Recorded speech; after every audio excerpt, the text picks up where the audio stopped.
Hey, everybody, welcome to the Santita Jackson Show here on AM 950 Radio, the voice of progressive Minnesota.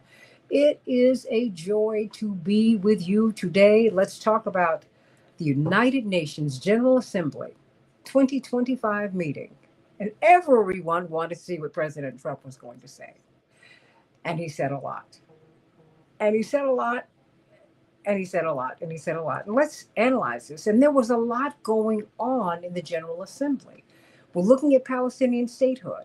That is a very big deal on the ground. How would that work out? But the fact that more and more and more countries, particularly Western countries, the fact that they are taking a stand and saying, we've got to acknowledge the sovereignty of the Palestinian people. We've got to acknowledge that they need a homeland. Will it be the pre-1967 borders, as they had already said that should be gone back to? I don't know about that. But what does it mean for us to be moving toward Palestinian statehood? What do you think about that? But let's talk about President Trump. The escalator stopped, all of that, and the teleprompter was not working for him, and he was off the cuff. What did he say? He said a lot. And so I want to know from Phyllis Bennis, who is from the Institute for Policy Studies. Of course, she is no stranger to this show. Indeed, she is family here. She's director of the New Internationalism Project. I want to know how this landed in her way of thinking, given this tremendous experience that she's had internationally. How did this speech land all across the world? Because we're not the only country, everybody. We're one of many. Good reminder, Santita. Very good reminder. I mean, I just think it's important for us to know that 94.5% of the world lives beyond our borders. Yes. We're one of many. But Understanding Palestine and Israel is this tremendous book that she has. And if you really want a primer, and my father said this, on understanding Palestine in Israel, you need to get this book. It's written with compassion, love, knowledge, and understanding. And I think that's what we need now. My father's always argued for, along with you, because you have been his sister beloved in so much.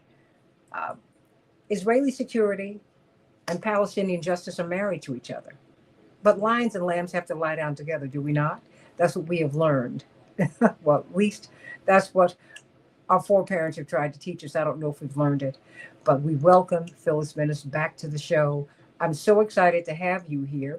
As we start this conversation, I want people to join me on Blue Sky, santitajackson.bsky.social, at Santita J, that's where I am on X, and the Santita Jackson and Friends Facebook page, Santita Jackson IG on Instagram. And of course, you're on the Santita Jackson Show YouTube channel. Everybody, please like and share the show. We get a lot of shares, maybe a week out, but like other progressive shows, the algorithm has been working against us. I get notes from you all the time that you're not getting notified, or you're being given the wrong times, you're being misdirected and all of that. So just do me a favor, like and share the show, and continue to let people know about it. Phyllis Bennis, welcome home. Welcome back to the show. Great to be with you. Did you come to New York to the United Nations? I was up in New York from part of last week and through the weekend. It was an extraordinary thing to see. The Trump speech I watched on television. I wasn't there for that part. Once the heads of state show up, nobody else gets into the building. Mm-hmm. This was an extraordinary speech, as you said. He spoke for an hour, most of it off the cuff. Mm-hmm. Some people have said off the rails. This was something. It was filled with personal complaints about the escalator had gone out for a hot second, and he and the First Lady had to walk up part of the way up the escalator, and that seemed to be something that he was outraged by. This he came back to it, I think, 3 times in this speech, as if this was a personal attack on him. It was an extraordinary thing. He attacked virtually every member state in the United Nations, of course, attacked the United Nations itself, saying that it accomplishes nothing. But the vast majority of his speech, I would say, was all about him and what he had allegedly done. He spoke, I think, 3 times about the fact that he deserves to win the Nobel Peace Prize, which has been a regular thing for a while now. He talked about how he has ended 7 wars, something that the people still fighting in those wars might tend to disagree with. He really showed, Santita, just how isolated the United States is right now. The U.S. and Israel both are completely isolated at the United Nations. One of the things that didn't happen this time around, that did happen in the last couple of times during his first term, was that at that time, the audience, these diplomats from all over the world, laughed at him.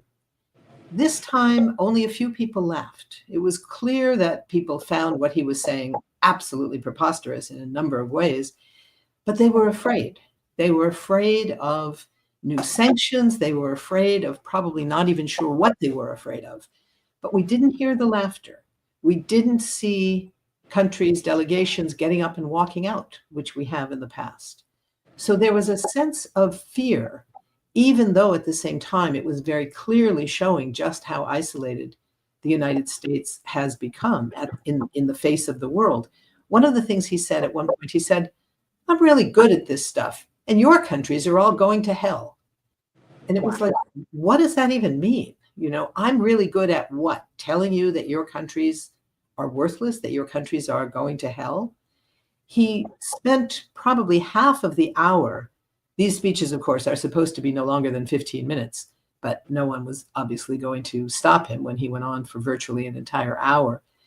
He spent about half of it denying that climate change exists, which was extraordinary because aside from the reality of climate change, aside from the unanimity of science about climate change, he was sitting in a room with the leaders of half a dozen or more small island states who are personally struggling to have their people survive as their islands, as their homeland, sink under the water as the oceans rise in direct response to climate change. And here he was talking about the need to give up this nonsense about wind energy. It's a sham. It doesn't even really exist. Green energy is a sham. We need to go back to coal and oil. And he said, nobody in my White House now talks about coal. They only talk about beautiful coal, beautiful, clean coal, which of course does not exist.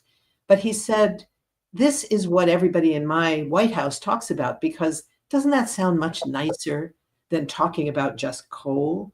So it was an extraordinary challenge to the rest of the world to say, we don't care what the struggles are of poor countries. We don't care about the massive gap between wealth and poverty on a global level, let alone in our own country.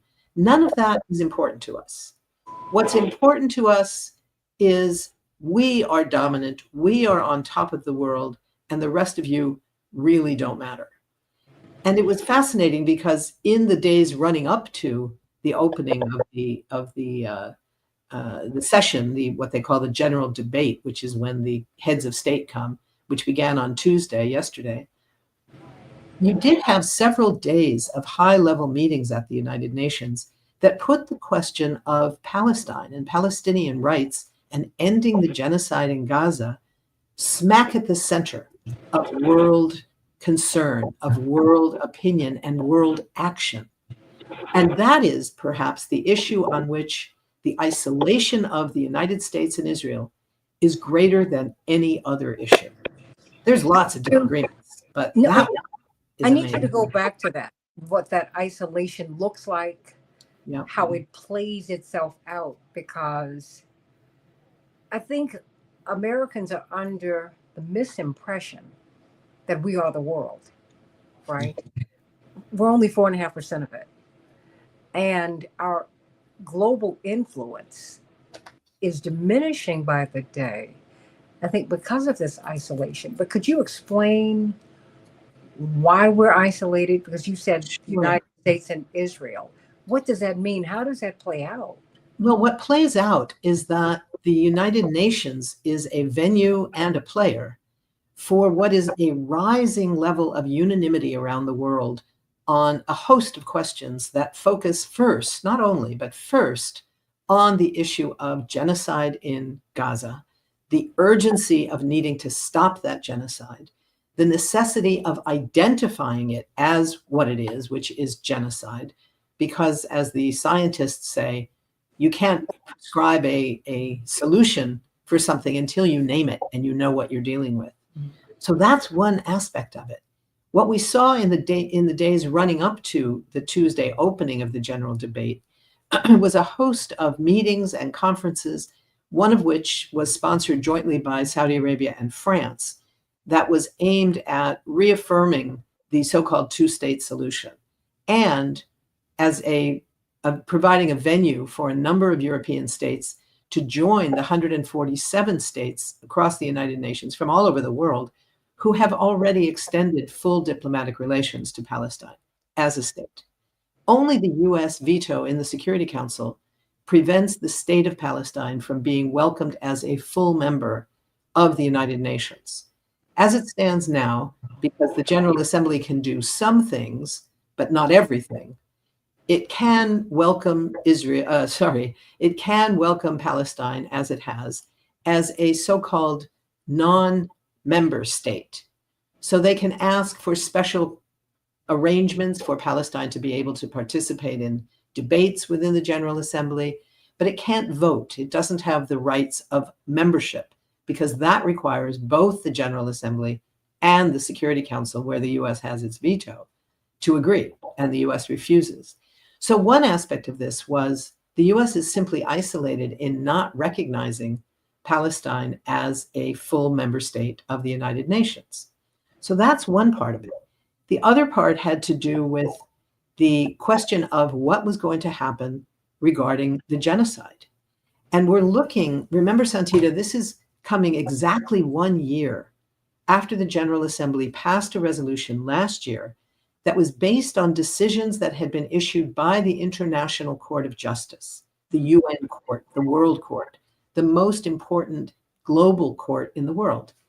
And in those two rulings, one was a preliminary ruling on South Africa's lawsuit against Israel for Israeli violations of the Convention Against Genocide.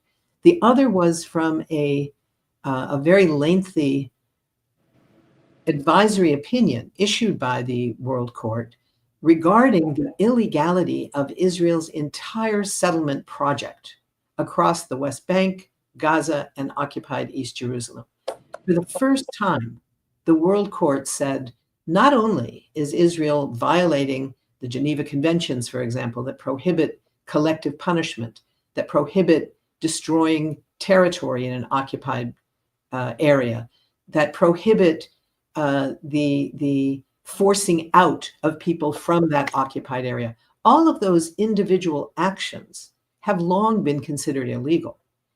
But never until last summer had the International Court of Justice made a finding in its advisory opinion that the entire presence of Israel in the occupied territories was completely illegal and that it had no legitimate right to be there. That was huge. That was a huge recognition of something that international lawyers from all over the world have said for decades, but had never been acknowledged by the United Nations and its representative agencies like the International Court of Justice. So all of that has been playing out this year.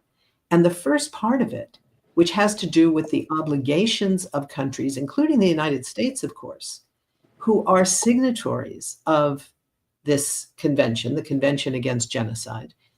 The convention says that not only is it prohibited for a country to carry out genocide, but it also is a requirement for every one of the countries that signed on to do whatever is in their power to prevent a genocide. And if it should happen, to do everything in their power to stop it. So this is now a question of international law. It's not only a question of moral obligations, which it certainly is. We should all be seeing it from that vantage point, that we have a desperate need to take responsibility to stop this genocide, where we have now seen over 66,000 people who have been killed, 70% of them being children and women, many of them elders, and thousands buried under the rubble, houses that have been destroyed, and where our government, our White House, our Congress wrote the checks, sent the bombs, sent the planes, sent the material that makes this genocide possible. So the opposite of what international law says, which is you have to do everything you can to stop it and prevent it from becoming a full-scale genocide. What the US has been doing for these almost 2 years now, and certainly before that as well, is sending Israel everything it needs to enable the genocide to continue.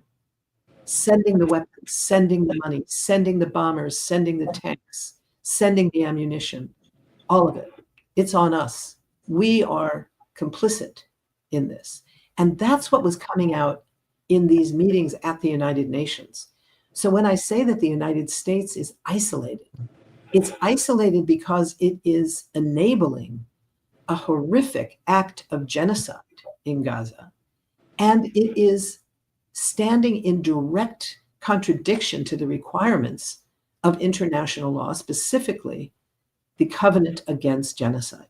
So that's what it means to be isolated at the United Nations. There's a host of other things, the pulling out of the Iran nuclear deal, out of the Paris Climate Agreement several years ago. All of these actions isolate the United States. We had, a ton of European countries, France, Belgium, Monaco, Luxembourg, who are the others? Malta, Britain, Canada, not quite European, but almost, Australia, Portugal, all these countries in the last few days have joined the 147 that were already recognizing Palestine as a full-scale state with full diplomatic relations. The US stands behind and says, no, we're not going to do that. We're not going to do that. And we heard country after country, leader after, starting with Brazil, who traditionally is the first country to speak. President Lula spoke before the United States. And he didn't mention the US by name, he talked about the attacks on the sovereignty of Brazil, the arbitrary sanctions that have been imposed, the unilateral interventions coming to rule. And he went on to talk about that. And then he talked about what was happening in Gaza and the obligations of the international community. The president of South Africa, similarly, talked about reaffirming the primacy of international law, providing accountability, and ensuring support for a just peace. All of it was aimed at what the opposite is that the United States is doing. That's what isolation looks like at the UN these days. And how does Israel feel about being so isolated? And I would think, even I would say that there's so much pride, hubris, really, on behalf of this particular Israeli administration, this one in particular. I'm not sure it's different than earlier ones, but yes. Yes, I mean, this one is like over the top. What is it? How is Israel feeling? And how do they function in the League of Nations, in the world of nations? Particularly at this time. Well, Israel has been isolated in the United Nations for many years. It is the one Western country that is carrying out a settler colonial regime, that is carrying out an apartheid regime. And we know in the last several years, we've seen extraordinary recognition of Israeli apartheid from the leading global and Israeli human rights organizations, from Amnesty International, Human Rights Watch, B'Tselem, Yesh Din, from several UN agencies and groupings within the UN. All of these agencies talking about Israeli apartheid and now talking about Israeli genocide. Israel deals with it with absolute defiance.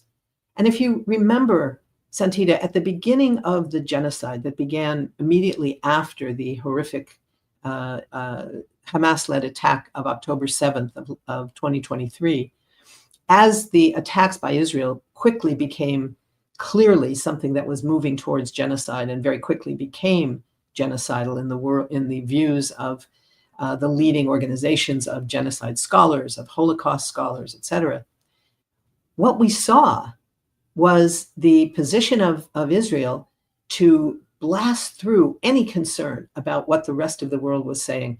Part of the reason that the South African case at the International Court was so powerful, and why the preliminary ruling of the court on the claims that South Africa had made about these Israeli violations, part of the reason that it was so easy to prove genocide was that in traditional circumstances, genocide requires two things. One is you have to commit at least one of 5 specifically identified acts of violence against a group or part of a group. But the other thing that you require to make something genocide and not just a horrific act of violence is you need to be able to show a specific intent to destroy all or part of that particular group. You don't have to kill anybody in the group. One of the 5 actions, for example, is creating the circumstances that make it impossible for the group as a group to survive. So if you strip away access to food, water, and electricity, for instance, no medical care, you force people out of where they have historically lived, you are destroying that group. So you don't have to necessarily kill people. Israel, of course, has killed tens of thousands of people. And they have bragged about going after everyone in Gaza. They call the people of Gaza the human animals. They talk about the need to kill everyone, including children, that there are no innocents in Gaza. And these are statements that were made from the very beginning by the highest ranking Israeli political and military officials. So you had the president, the prime minister, the minister of defense, half a dozen or more members of the Knesset. You had poets and musicians, academics and intellectuals across the Israeli spectrum using that kind of language. So when the South African team got up to argue their case at the International Court in The Hague, they were relying on the words of Israeli leaders themselves, who said, yes, we are committing genocide here, and we're proud of it. That wasn't their words, that was their actions and their showing of the intention to destroy that. So that's what Israel has taken on from the beginning. Many people remember that when the genocide first started, there was a question that kept arising. How is it that Benjamin Netanyahu, the Israeli prime minister, feels the absolute impunity to challenge what President Biden was asking, and then later what President Trump suggested a few times? But the reality was, why should they feel any compunctions about what Biden or Trump or anybody else in the US was saying, when all they had to do was watch what they were doing? So on one day, I remember the day that the Israeli assault on the 3 carloads of humanitarian aid workers from the World Central Kitchen, the US-based humanitarian organization that was started by the great restaurateur, and I'm forgetting his name at the moment. You know who I mean? Jose. Yes, Jose Andres, exactly. That's right. And 7 people in 3 different cars were killed deliberately by Israeli One after another bombs. And in the context of that, President Biden came out and said, I am heartbroken. Now, that might have been true. I have no idea. Maybe it was heartbroken. But 8 hours later on that same day, he signed off on the next shipment of major 2,000-pound bombs to the Israeli military to use again to kill more people. So why do we think anybody should be taking seriously the claim, oh, I'm heartbroken? What difference does it make if he's heartbroken or not, as long as he's continuing to send the weapons? That's what makes us complicit. That's what makes our government complicit. And that's what makes us vulnerable to charges around the world, because at the end of the day, the Genocide Convention has a very specific component that says it is a separate violation of this uh, uh, document, of this convention, to refuse to stop a move towards genocide if it occurs, or even worse, to enable it. That's a separate violation that our government is responsible for. So that's where we are right now. You know, we're looking at a situation where Israel is perfectly willing to be isolated diplomatically, economically, as long as they can continue to count on the economic support of the United States, the military support and provision of weapons from the United States, and that the United States will protect them from being held accountable in the International Criminal Court or the International Court of Justice. That's what we're saying. Well, let me ask you this. I mean, because, of course, the United States at this time, wink, nod, of course, tipping my hat to China, because they are the economic superpower of the world at this time, and they show all the signs of continuing to grow. I mean, my question for you is there anything the European community can do? Absolutely. I mean, okay. Absolutely. I mean, just to even mitigate. I mean, the United States won't move, can't move. There's so much, I think, that goes into that, right? Right. Is there anything that Germany could do? Absolutely. That the Europeans, Yes. as a bloc? Yes, yes, and yes. Germany alone, any one of the European countries can, and some of them are beginning to, which is to say, first of all, we need an arms embargo. Now, there was a call in that General Assembly resolution of last summer. There was a specific call, they didn't use the word embargo, they used the word restriction. There must be a restriction of arms so that no arms are sent to Israel that could potentially, possibly be used in the occupied territory. Now, we know that Israel is using every weapon they have, other than its nuclear arsenal so far, thankfully, against the Palestinians. So wait, but they have dropped the equivalent of yes. nuclear bombs. I Yes. mean, because they have bombed with such ferocity and intensity. They have bombed with bombs that no one else in the world has ever used, except for the United States once in Afghanistan. 5,000-pound bombs that can wipe out an entire city block, every living thing on it, and destroy every building on it. Yes. But so when we're talking about what else can happen, we have a model here. The model is the anti-apartheid movement of the 1980s, where we had a very, very similar situation, where first the frontline states in Africa, other African states, and then other countries all around the world began going to the Security Council with the demand for sanctions against apartheid South Africa. And over and over and over again, the United States would veto, say, no, we're not going to allow that to go through. So they would go back to the General Assembly, where the U.S. Hold that thought. Because I don't want anyone for it to be lost on anyone. We're talking with Phyllis Bennis, Institute for Policy Studies. She's the director of their New Internationalism Project. And I must tell you that whenever I'm discussing issues like this, Reverend Jesse Jackson says the first person I need you to go to, that you need to go to, is Phyllis Bennis. There is no one more knowledgeable in this space, really in international affairs, than Phyllis Bennis. And you've got to get her book. If you want to understand what's happening in the Middle East, understanding Palestine and Israel, you've got to get the book. She's about to re-release it in the audio version. I know a lot of people are into that. And so please be on the lookout for that. Help me.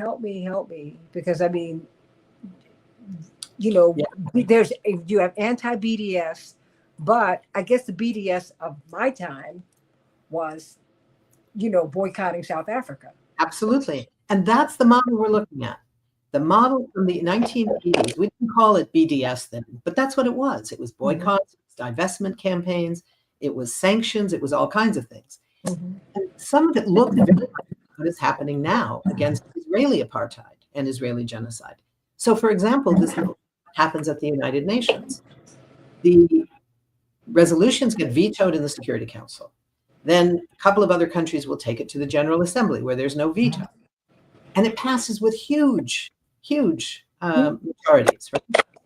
So then what happens? The U.S. says, well, that's all fine, but we are not going to we're not going to abide by it because the decisions of the General Assembly are not considered binding in international law. So what happens then? The people, our movements, the anti-apartheid movement all over the world holds up that resolution that includes in it a list of things that countries can do, starting with an arms embargo, starting with restricting the arms that are sent, right?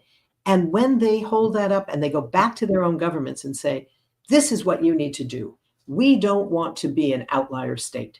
We want to be abiding by international law. We demand that you stop sending arms, stop buying arms, stop allowing banking transactions, stop trading, all of these things. And over and over and over again, more and more and more countries started doing that.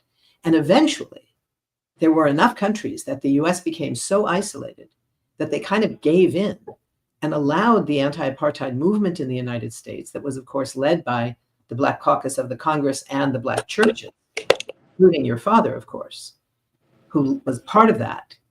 You know, that was the decision to finally allow that movement to triumph and impose sanctions on South Africa, which helped to set the stage for what the South Africans themselves were doing to end apartheid in their own country. So that same thing is what we're looking at now. The challenge we face is that at the time, Africa was suffering brutally under apartheid, but it was not facing a genocide. We were not looking at hundreds of people being killed every day. We were not looking at 65,000 people having been killed by bombs in just less than 2 years, and more people being killed by hunger. We didn't see that. So we don't have the time that we had during the anti-apartheid movement in South Africa. But that's what we need to be thinking about. What we see now, Germany, just a few weeks ago, announced we will no longer send military equipment and weapons to Israel. That was huge because after the United States, which sends about 70% of the weapons that Israel uses, Germany is the next up. Germany sends 28%. The only other one is Italy that sends about 3%. So if the US and Germany alone said we will not send any more weapons, the war would end. The attacks by Israel would end within a week or two because they simply do not have the capacity to produce their own weapons. The US is not saying that. And we don't know for sure if Germany is actually going to abide by their promise. The fact that they promised it was very important. It broke the taboo for Germany to say, Israel is not the country that we will defend when it continues to violate international law at this level, when it is carrying out a genocide. Why would Germany push back? I think that because public opinion in Germany, just like public opinion here, has massively changed. It may be that the German version of democracy is a little better than ours. So here, for example, if we look at just the Democratic Party leadership is not budging on their continuing willingness to support arms to Israel in virtually unlimited amounts, despite the fact that 77% of Democratic Party voters said no more arms to Israel, period, full stop. 77%. When I saw that, I thought that has to be wrong. We've never had anywhere close to that. But it turned out to be true. So this is what our democracy is looking at now. We have this huge gap between the elected leadership of one party and the base of that party. The Republican Party, the gap is not that big because more of the Republican voting base supports the position of their leadership, which is to provide more and more and more weapons. So their accountability to their own base seems to be a little bit bigger on this issue than that of Democrats. But what's happening with the youth? I mean, even Jonathan Greenblatt of the ADL said, look, there's been a generational shift. Even Charlie Kirk, God rest his soul, was making a pivot in the Absolutely. last 2 or 3 months of his life Right. because he was losing his base. These young Republicans, like three-quarters of them, Right. have said It's they. hugely generational. Yeah. I mean, It's look hugely back. generational. Look at what Why do you happened. think it's generational across? Well, look what happened in 2020 with Okay. the murder of George Floyd. Hmm. We had suddenly this enormous, powerful movement for social justice, for racial justice, against police brutality, for Black freedom. This incredible movement that sprang up across the country. And every young person coming out of high school and looking towards college, looking towards a job, whatever it was caught up in that. And we had the beginning of what is now referred to by many as the justice generation, where people began to identify their own identity of being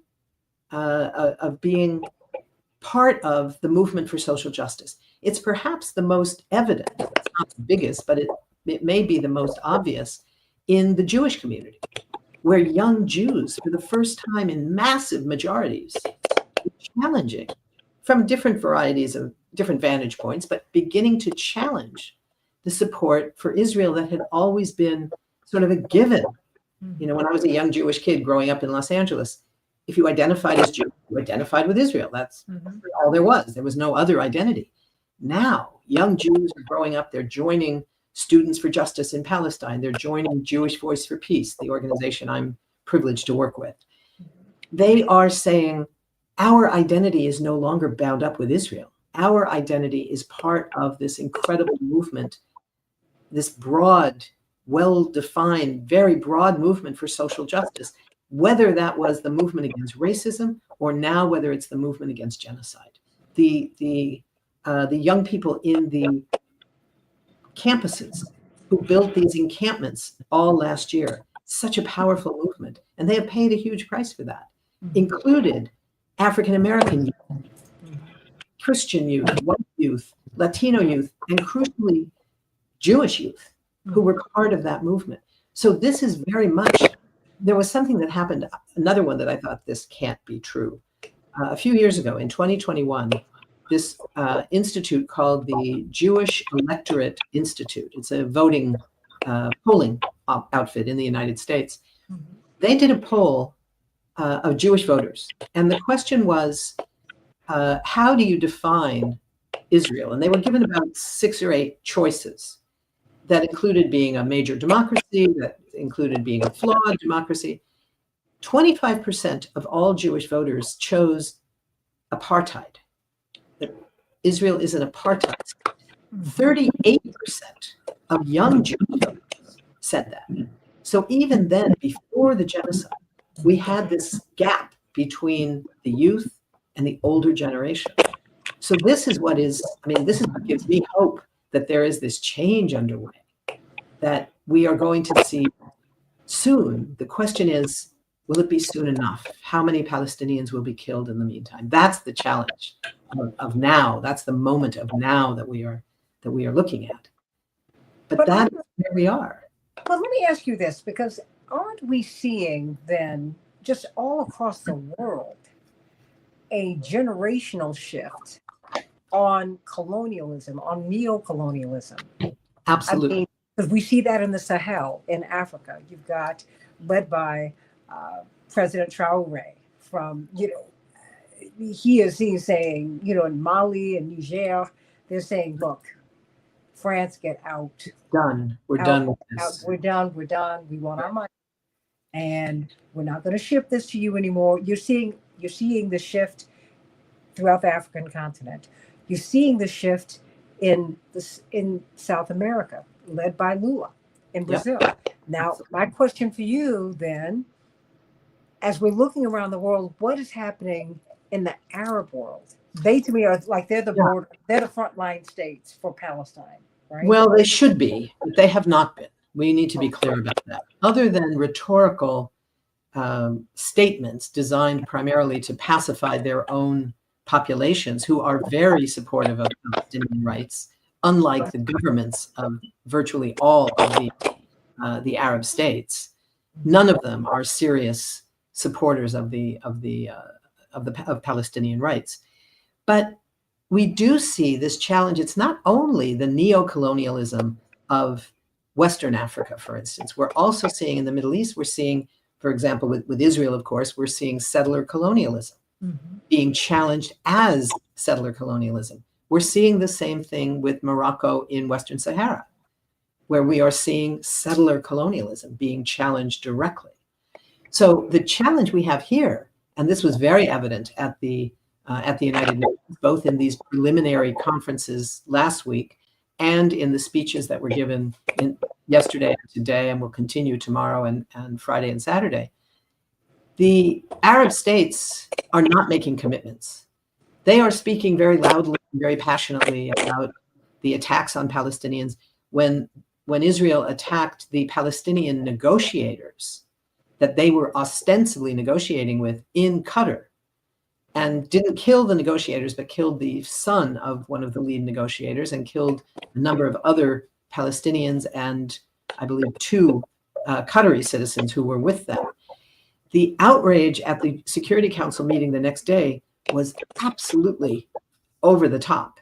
The anger, the outrage of how dare Israel challenge this and destroy the national sovereignty of Qatar.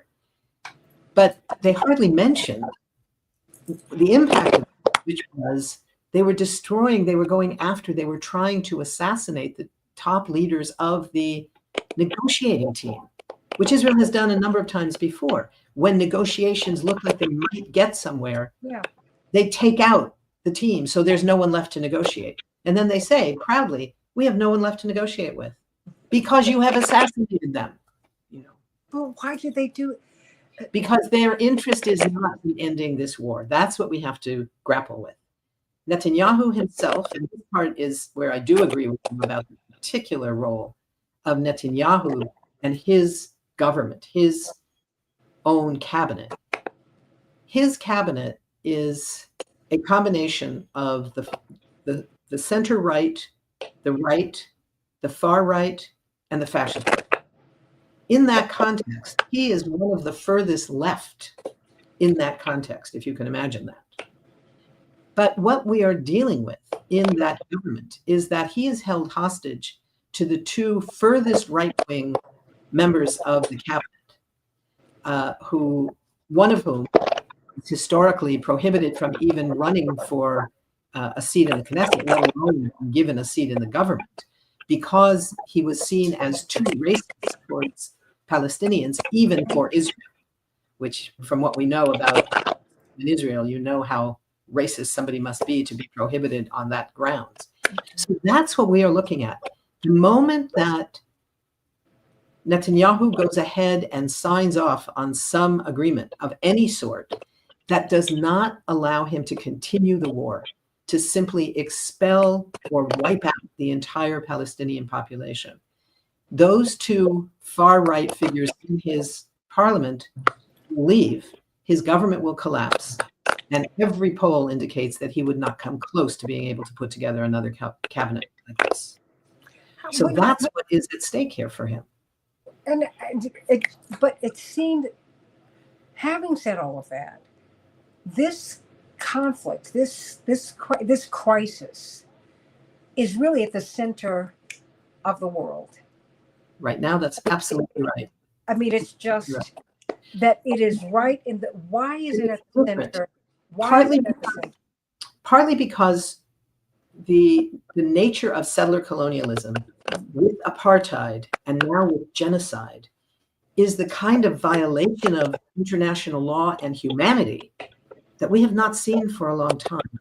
And it's happening in front of us, hour by hour, day after day, on our phones, on our computers, on our televisions, on the front page of the mainstream newspapers. As terrible as the mainstream press is on so many things, they have recognized that they need to take this part seriously, so they are doing it differently. All of the efforts by Israel to prevent journalists from around the world from getting into Gaza has not stopped, because there are journalists in Gaza, trained, brilliant, brave journalists, whom 200, and I think the most recent figure is 238 have been killed in these less than 2 years in that tiny territory, which amounts to, this is one of the horrific realities of this genocide. More journalists have been killed in Gaza in less than 2 years in that tiny piece of territory than were killed in World War I, World War II, Vietnam, Afghanistan, Iraq, and I think one more, combined on all sides. That's what we're dealing with. That's why this has become something for the world. That's why when South Africa went to the General Assembly, to the General Assembly later, but went to the International Court of Justice, that move was welcomed around the world. And you had people, we've talked about this before, I think, people all around the world getting up at 4 o'clock in the morning to watch the South African team. It was, I would not have given it up for anything. It was an extraordinary moment. Well, why was that so extraordinary? Because it feels like, why did South Africa feel compelled to take up the I think because their history with apartheid and having defeated apartheid, knowing what it took, knowing how many decades they had to fight against apartheid, knowing that the situation of Palestinians is so much like the situation in South Africa, as per the words of both Nelson Mandela, the president, and Archbishop Desmond Tutu, that was part of it. The other part of it was simply they were in a position to do it and to say, we are no longer going to accept the idea that the International Court of Justice and other UN agencies belongs to the white colonials, that the countries who are allowed to use it are North America and Europe and the honorary whites in South Korea, or that we have a right to use these agencies, and we are going to do that. Africa is going to do that. South Africa is going to do that with a rainbow team of Palestinians and Irish and men and women of all colors from all over the place who were part of that extraordinary team to come in and launch this incredible case. And that's why it meant so much to so many people, because we had never seen anyone hold Israel accountable. We never saw Israel held accountable. For the first time, here they were. And while we don't yet have a final judgment in the International Court of Justice, we have a provisional ruling and provisional measures that were imposed. We have an advisory opinion that goes even further. And all of this has changed history. It's changed the nature of international law. It's changed the nature of internationalism.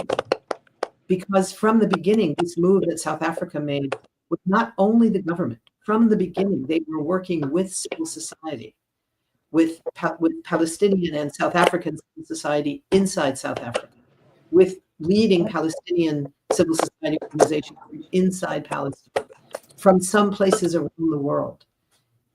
Individual organizations, people were part of it. This was something that civil society could claim and could build on. This was extraordinary. As we're looking at this, because it seems like the zeitgeist, the spirit of the times, is moving the world away from this old world order. Everyone's been talking about the new world order, but I don't know if this is what they meant, because I see a disconnect between Arab leadership and the people. I see a disconnect even between the Palestinian Authority and the people. Absolutely, the same kind.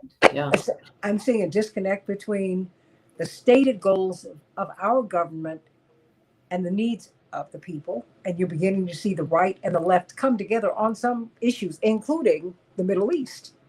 I mean, a little bit. Well, a little bit. I mean, the reason I think what we are seeing, though, is this notion that what made the European countries change their mind and come out this past week and recognize Palestinian rights as a state. People have been calling for that for decades, for at least 3 decades. Why are they doing it now? Because in their own countries, the population is in the streets demanding it. The weekly protests in London that fill the streets of downtown London. They're amazing. The other day in Italy, outside of the Colosseum, Colosseo, what an amazing sight. I was Wasn't a general strike? there Everything hasn't shut down in the been a country. strike yet, but that's what's being talked about. Yeah. We have the flotilla of civil society activists sailing to Gaza, being threatened with Israeli drones now. They're in grave danger right now. We had a statement from Italy that they would send a ship from their navy to provide protection and escort the flotilla. Now, will they actually do it? I don't know. But the only reason that right-wing government in Italy felt it had to say that was because people in the country are demanding it. That's what's changing. People are not prepared to sit back and say, you know, this is getting awfully dangerous. It's looking more and more like authoritarianism. I better stand back and be careful. People are saying, no, we are not going to allow that. You know, there was another poll, I don't know if you saw this, that also was extraordinary. With March or April of this year, there was the what is it called, the YouGov link, big one. They did a poll looking at voters, a very specific set of voters who had voted for Biden in 2020, but did not vote for Kamala Harris in 2024. So either they voted for Trump, they voted only for their members of Congress and didn't vote for president. They maybe voted for the Green Party, voted for Mickey Mouse, for anybody who didn't vote for Kamala Harris, but did vote for Biden in 2020. And the question was, why? We know, and it said, we know you probably have many reasons why you didn't, but pick the one most important one. And when I saw that, I thought, oh, well, it's going to be the economy. No, it was Gaza. 29% of voters, presumably overwhelmingly Democrats and some independents, who voted for Biden in 2020, did not vote for Biden and his heir, Harris, in 2024 because of Gaza, because they refused to break with Biden. They refused to stop sending the weapons. They refused to allow a speaker on the stage at the DNC. All of that. So this is the change that's underway right now. That's so extraordinary. I know we have to end in a minute, but maybe that's a good place to end on. It's something that we have not seen. We have not seen hundreds of thousands of people in this country coming out in defense of Palestinian rights, Palestinian lives. We saw that in October of 2023, in just a month or so after the genocide began. It's an extraordinary. Why do you, I mean, in the United States in particular, what happened why did that shift happen? What happened? I think it was because the brutality, people were, of course, horrified by what happened on October 7th. Yes. It's brutal. The 2/3 of the people who were killed were civilians. 1/3, it was soldiers, and that's legal under international law for an occupied population to attack the soldiers of the occupying force. 2/3 were civilian. It's not surprising. People were shocked and outraged. But within just a couple of days, they started seeing what the Israeli response was going to be. They said, no, this is not okay. The people you're attacking were not the ones that attacked anybody. Maybe they're in there somewhere. You're talking about 2 million people, of whom half are under 18, half are children. The elders, the women who were being attacked. And we were seeing it. That had never happened before. Day after day, people saying, I can't watch children being burned to death in the tents. That's what we were being forced to see day after day. And that's what drove people into the street. I don't think we can say that it was suddenly people understood political issues they had never understood before. I mean, for some, maybe, hopefully. But for most people, I think it was because of what they were seeing. This is not okay. And for us to be paying for it, and those of us who are Jewish, to know that this is happening in the name of protecting us, of our safety, this is really not okay. So that's why people came out into the streets. That's why we see this change. And the challenge is, can we do enough, fast enough to survive, to allow the Palestinian people to survive without allowing Israel to eliminate the group that they are trying so hard to eliminate? Phyllis Bennis, everybody, the director of the New Internationalism Project at the Institute for Policy Studies. Get the book, Understanding Palestine and Israel. When you get this book, it will be eye-opening. I hope this conversation has been for you, because so much of what we saw in the UN was really being driven by the Palestinian question. Absolutely. Those of us who can remember the 80s, Mandela, what's the word? Johannesburg. Exactly. That was a very real thing. And mind you, the Palestinian issue was just behind it, but you had a no-talk policy, as you recall, because you were working with Reverend Jackson with him on that then. And I had to kiss my father a little more than a year ago. And he said, what? I kiss my daddy all the time. I said, either you're the bravest man I've ever known or the craziest. Can it be both? Maybe a little, just a little bit both. He said, what do you mean? I said, how did you run for president and keep this at the center? Yeah. He said, because it was the right thing to do, because neither the Israelis nor the Palestinians will survive if this does not stop, and if we do not have a just and lasting peace. And, so much of his speech is impeded now, but he got that out. And I'm so glad. And I thank you for the work that you have done down through the years, because we need you more than ever. Thank you. Give your dad a big hug for me. He loves you. Thank you. I do know that. He's waiting for his audio version of Understanding. Okay, well, as soon as I can. He'll have to listen to my voice for hours. And he will love that. Thank you. Thank you, Santita. Thank you. Much love to you and many blessings. And to you. Everybody, stay tuned for the second hour of the Santita Jackson Show. We're going to talk about these ICE shootings in Dallas. Oh, my goodness. What happened down there? What happened down there? What happened down there? And, and a little bit more about, I want to get your feedback. What did you think of President Trump and his statements? What did you think about that? Let's talk about it in the next hour of the Santita Jackson Show, which is coming up right now. AM 950 Radio, the voice of progressive Minnesota.